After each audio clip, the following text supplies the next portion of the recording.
মাজুলীত অনুষ্ঠিত হৈছে শ্ৰী শ্ৰী উত্তৰ কমলাবাৰী সত্ৰত। ইয়াতে উপস্থিত থাকিলোঁ। ইয়াৰ শুভাৰম্ভ মুহূৰ্তত উপস্থিত হৈ সকলোকে শুভকামনা জ্ঞাপন কৰিলোঁ। ইয়াৰ উপৰিও মই মাজুলীৰ সকলো প্ৰশাসনিক বিষয়াৰ লগত জিলা আয়ুক্তকে ধৰি আহিব লগা বানপানীৰ ক্ষেত্ৰত কেনেধৰণে কি ব্যৱস্থা ল'ব লাগিব তাৰ বিতং আলোচনা কৰিলোঁ।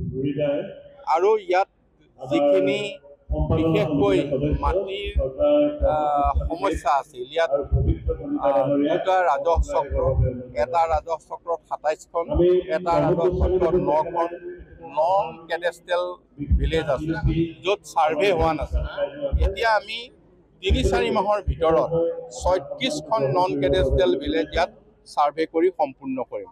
ইয়াৰ পিছত সেই ঠাইত থকা মানুহে মাটি পোৱাৰ বাবে উপযুক্ত হ'ব। ইয়াৰ উপৰিও অনুষ্ঠান প্ৰতিষ্ঠান যিবিলাকৰ মাটি বাৰীৰ সমস্যা আছিল, এইবিলাক আমি সহজ উপায়ে সকলোকে মাটিৰ পটা দিবলৈও ঠিক কৰিছোঁ। এই বিষয়েও গোটেইখিনি পৰ্যালোচনা কৰা হ'ল। ইয়াৰ উপৰিও মই তাৰকা গৃহলৈ গ'লোঁ। তাৰকা গৃহ আমাৰ যিটো মডেল এষ্টিমেট আছিল, সেই এষ্টিমেটটো ইয়াত যথেষ্ট দ মাটি হোৱাৰ কাৰণে সেই টকাৰ পৰিমাণত এইটো সম্পূৰ্ণ হোৱা সম্ভৱ নহ'ল।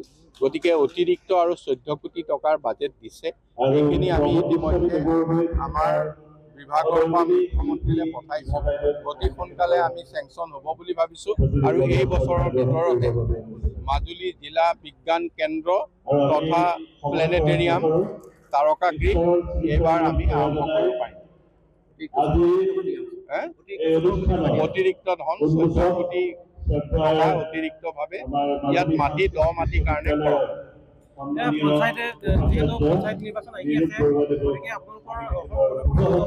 আজি আমি ইয়াত মাজুলীৰ বিধায়কৰ উপস্থিতি আৰু লগতে ভাৰতীয় জনতা পাৰ্টী, গণশক্তি আৰু অসম গণ পৰিষদৰ সকলো বিষয়ে আমি একেলগে বহিলোঁ আৰু সকলোৱে সহমত প্ৰকাশ কৰিলে তিনিওটা দলে একেলগে পঞ্চায়ত নিৰ্বাচনত অৱতীৰ্ণ বিষয়াক দায়িত্ব দিছে।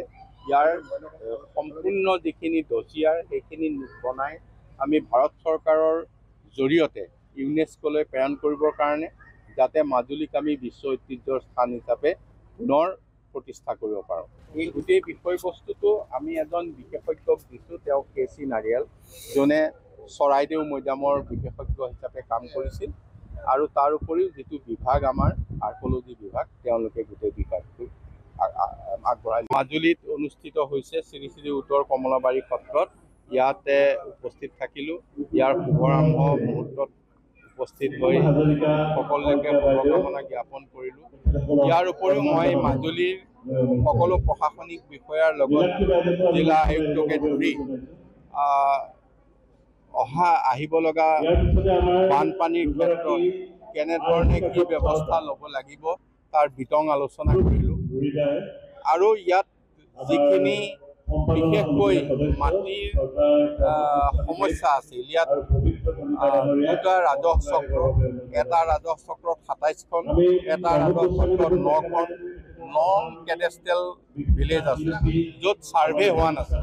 এতিয়া আমি ৩-৪ মাহৰ ভিতৰত ৩৬খন নন কেডেষ্ট্ৰেল ভিলেজ ইয়াত ছাৰ্ভে কৰি সম্পূৰ্ণ কৰিম।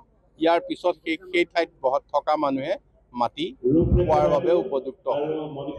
ইয়াৰ উপৰিও অনুষ্ঠান প্ৰতিষ্ঠান যিবিলাকৰ মাটি বাৰীৰ সমস্যা আছিল, এইবিলাক আমি সহজ উপায়ে সকলোকে মাটিৰ পটা দিবলৈও ঠিক কৰিছোঁ। এই বিষয়েও গোটেইখিনি পৰ্যালোচনা কৰা হ'ল। ইয়াৰ উপৰিও মই তাৰকা গৃহলৈ গ'লোঁ। তাৰকা গৃহ আমাৰ যিটো মডেল এষ্টিমেট আছিল, সেই এষ্টিমেটটো ইয়াত যথেষ্ট দ মাটি হোৱাৰ কাৰণে সেই টকাৰ পৰিমাণত এইটো সম্পূৰ্ণ হোৱা সম্ভৱ নহ'ল। গতিকে অতিৰিক্ত আৰু ১৪ কোটি টকাৰ বাজেট দিছে। সেইখিনি আমি ইতিমধ্যে আমাৰ বিভাগৰ পৰা মুখ্যমন্ত্ৰীলৈ পঠাইছোঁ। অতি সোনকালে আমি চেংচন হ'ব বুলি ভাবিছোঁ। আৰু এই বছৰৰ ভিতৰতে মাজুলী জিলা বিজ্ঞান কেন্দ্ৰ তথা প্লেনেটেৰিয়াম, তাৰকা গৃহ এইবাৰ আমি আৰম্ভ কৰিব পাৰিম। অতিৰিক্ত ধন ১৪ কোটি টকা অতিৰিক্তভাৱে ইয়াত মাটি দ মাটিৰ কাৰণে খৰচ।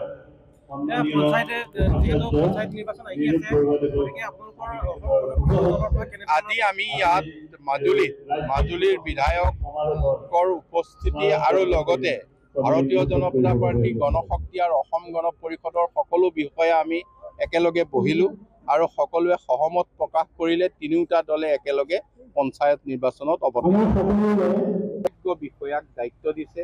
ইয়াৰ সম্পূৰ্ণ যিখিনি ডছিয়াৰ সেইখিনি বনাই আমি ভাৰত চৰকাৰৰ জৰিয়তে ইউনেস্কোলৈ প্ৰেৰণ কৰিবৰ কাৰণে যাতে মাজুলীক আমি বিশ্ব ঐতিহ্যৰ স্থান হিচাপে পুনৰ প্ৰতিষ্ঠা কৰিব পাৰোঁ। এই গোটেই বিষয়বস্তুটো আমি এজন বিশেষজ্ঞক দিছোঁ, তেওঁ KC নাৰিয়াল, যোনে চৰাইদেউ মৈদামৰ বিশেষজ্ঞ হিচাপে কাম কৰিছিল আৰু তাৰ উপৰিও যিটো বিভাগ আমাৰ আৰ্কলজি বিভাগ, তেওঁলোকে গোটেই বিভাগটো আগবঢ়াই